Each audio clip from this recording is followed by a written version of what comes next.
It is dawn of the final day before the animatronic, aka Springtrap, blesses Dead by Daylight with his presence, so you know what time it is. That's right, it is time to look at our scores for how many times we saw a killer in each patch of 8.7 before we go into 9.0. If you're new here, welcome. This is a newer series to my YouTube channel. I started this on TikTok, but I figured it would be easier to just make a YouTube video out of this rather than try to edit on my phone, which sucks, and I hate doing that. And for anyone interested in doing this sort of tracking on your own end, I will link in the comments and in the description a copy to the Excel sheet that you can make a copy of and do what you want with it. If you do have any suggestions, feel free to let me know in the comments, or you can join the very tiny Discord I made for those who are interested in just connecting and sharing your stats with other people who are kind of weird like me and like tracking stats in this way. Also, because I don't trust Dead by Daylight stats when they make the stat maker, I'm not sure if that's gonna be accurate, but here we go, it's fine anyway. So for 8.7, this is kind of what we are looking at with 8.7 as a whole. I did make note that Ghostface and Oni were new additions to 2v8 in this round, and I kind of forgot that we had 2v8 in this iteration of Dead by Daylight. I kind of forgot that was part of that. We'll look at the 2v8 stats alongside of this as well. I also did make note that Nemesis was kill switched during 8.7.0 because there was a bug with a very specific perk. I think it was with play with your food. And I will make slight note that I think there is some major bugs with the twins, hence why we may have not seen any twins players because of that, but I don't recall. This is just what I remember from Dead by Daylight Twitter. But again, you can make the argument that there's a lot of different killers with bugs to their kit in one way or another. The only one that got kill switched was Nemesis. I don't really know when to put in my notes if there's a bug with a killer. Again, you can make the argument that there's bugs with probably half the killer's powers, so I don't want to like mark it for one and not mark it for all of them when that argument can be made. So yeah, so just to give a brief overview, this is our stats for 8.7 as its own, on its own standing. We end up playing 172 games of both regular DBD and of Chaos Shuffle. The last couple days I haven't been playing a lot of DBD just because I'm on vacation from work and just other things have come up. So I haven't been playing a lot of DBD, but tomorrow, which is today, if this video goes live when I want it to go live, we will be playing Dead by Daylight 9.0 on stream. So I'm really excited to see what is in store for Springtrap. I made myself bigger because I felt like I was too small in the corner. Okay, so looking at our overall stats for 8.7, we had Legion in the front runner with 14 total sightings, Mastermind at second place with 13, and Ghostface in third place with 11, and this is not including 2v8. 2v8 is in its own tab at the bottom. I will say this is pretty consistent across the two sheets that I have been tracking individual seasons of DBD. So if we look at 8.6, obviously this is all green because Kaneki down here, the ghoul, has taken up everything. But if we look down here, Legion is still standing at 11, which ties with a good amount of the other killers. Mastermind is reigning supreme at 14, and Ghostface is actually on the lighter scale for this one. And when we look back at 8.5, you do see a similar trend of Legion being at the top of the board here, with Mastermind also being up there, and Ghostface also kind of being in the middle of the pack. But to be fair, there were some people brought into 2v8, so that was Legion, Nemesis, and Mastermind, so you can also contribute that factor as well. Now, out of the killers I did not see, so I didn't see Oni at all, which was kind of weird considering he was in 2v8, so I wonder if, kind of like how I felt in prior iterations of doing the spreadsheet, where your original killers may not be seen as much during a 2v8 season just because you're already seeing them in 2v8, so people maybe not wanting to play them in regular DBD because you're getting to play them in 2v8 because not all the killers are in 2v8. So I wonder if that's at play here for Oni or if something else is going on. I'm not sure if there's bugs with his kit. I know they did make some changes in terms of his kit with the flicks, but I think they course corrected that if I recall correctly. We also did not see any twins players, and those are the only two we didn't end up seeing. If you had asked me to do this sheet like a week ago, there was probably like at least 5 more that I only saw once during Chaos Shuffle, which includes Hag, Pig, Demogorgon, Skull Merchant. Honestly, it's really interesting to see how the trend kind of remains the same across 3 seasons in a way, where like Legion and Mastermind kind of are at the top in a way, with like Ghostface like also kind of being in that mix as well. Though I'm curious to see if that will change over time, like as kits get upgraded, as perks change, even though like you can have perks across any killer, so that doesn't really affect like what killer you play unless if the power gets modified, either buffed or nerfed in some way. Now to talk about 2v8 specifically. So in this iteration of 2v8, like I mentioned before, we had the addition of Ghostface and Oni, which isn't going to change like the overall total of things just because of the nature of 2v8, right? Like you're gonna have a new killer join for the first time. There's no way they're gonna catch up to like killers that have been played before in terms of numbers.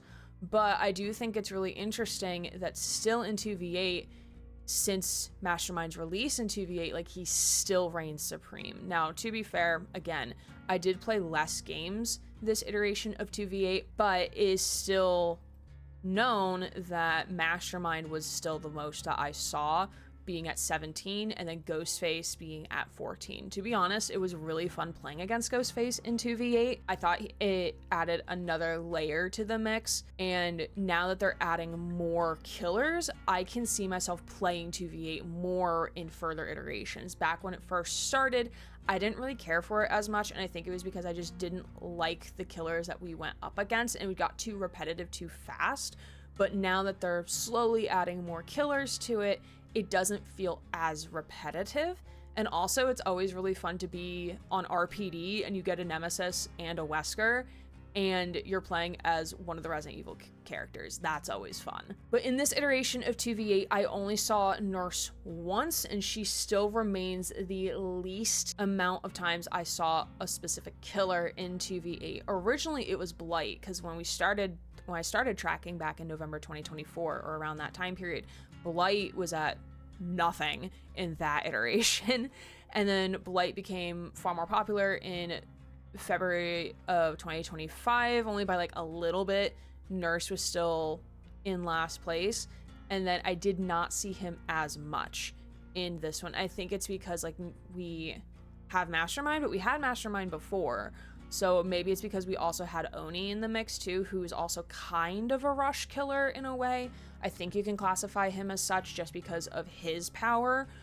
But it's very interesting to see the numbers. This is why I like to track this stuff, because it's always fun to see where the balances shift and how so. I was debating maybe tracking combinations for 2v8, so seeing which 2 killers you go up against and like what's the most common pairing, but I think that's going to be a little overboard for my sanity at least. So now we're going to do the fun part, and the fun part is we copy our stats from 8.7 and we are going to bring them over to my all games tab.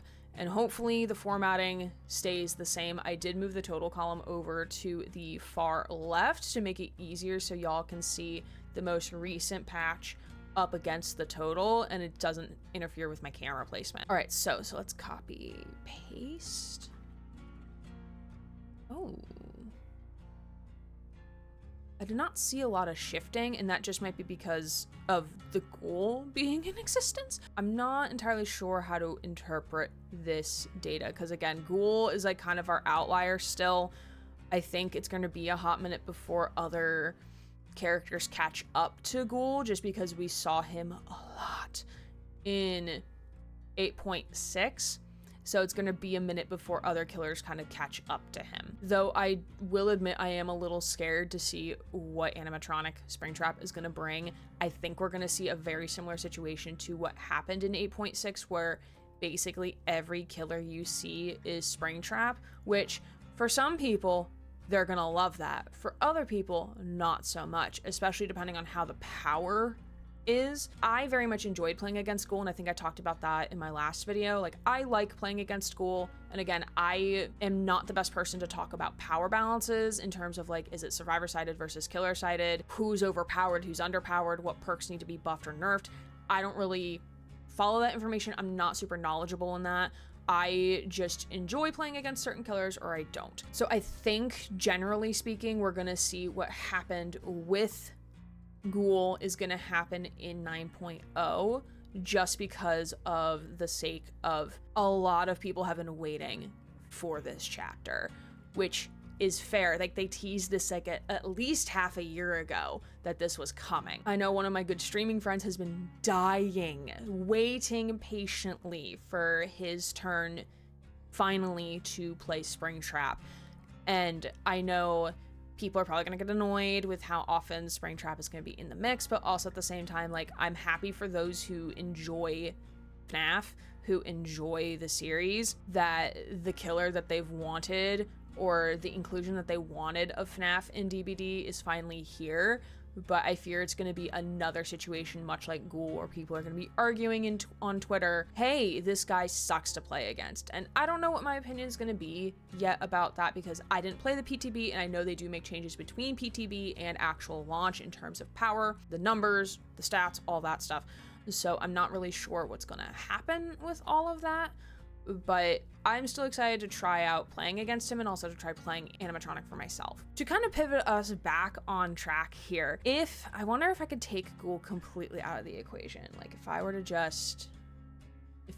do this, and hopefully I can bring that back. I really hope I do. Okay, so this actually shows it a little bit more because Ghoul is out of the mix and no longer the outlier. So if we look at this, we have Legion, Mastermind, Ghostface, and Huntress in that order being our top 4 killers that we have seen since I've started tracking this, not counting Ghoul. Ghoul would obviously be at the top, and then these ones would be the next in line. I just removed his line just to make it easier to see without having to change the conditional formatting. And being at the bottom, Animatronic doesn't count yet because I just put him there because that one, he's coming tomorrow, today, probably when you're watching this video. But if we look at the least, Skull Merchant's at the least at 8, which kind of makes sense. Twins is at 10, and Hag is at 12.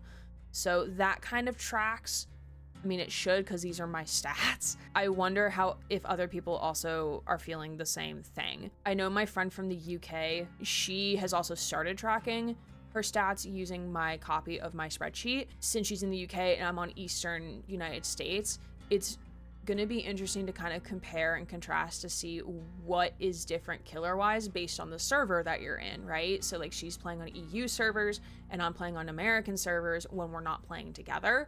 So it's gonna be interesting to see how the numbers are gonna shift based on where you're located and what servers you end up on. But yeah, those are our stats for 8.7. 9.0 drops tomorrow as of recording this video, so I'm very much looking forward to it. I'm looking forward to trying out Springtrap on stream with all of y'all, and to get a taste of what the new perks and his power bring to the game. And I'm sure we're gonna have another Ghoul situation, which honestly I don't know if I'm gonna like or hate that. I just really like Ghoul because he's kind of cute. Honestly, like, if I don't see Trickster, then I'll take Ghoul, that's fine. Well, that's probably gonna be it for this video of looking at our Dead by Daylight stats. I don't think I'm gonna end up playing any more games today, so this should be probably it for the stats. I don't think even in a short couple of hour window, the stats are going to change all that much from what I have seen prior to. This should probably be what stands until we go into 9.0 tomorrow. Let me know in the comments if your stats, however you're tracking them, even if you're not, that's also fine too, if these kind of line up with what you're seeing in the game and how you're kind of feeling about 9.0 starting tomorrow. Are you excited for Animatronic to be joining the mix?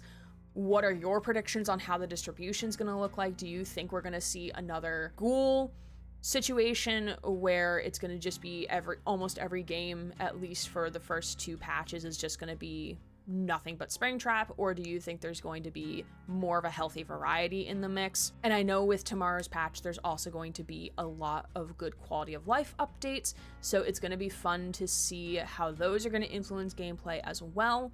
And then of course we have Anniversary coming towards the end of the month, which I'm always super excited about. I will be streaming on the day of the Anniversary when it starts, and that will be open lobbies. So if you want to come join us over on Twitch for that, you're more than welcome to do so, but I totally understand if you don't want to, that's also fine, because I'm also a solo queue queen.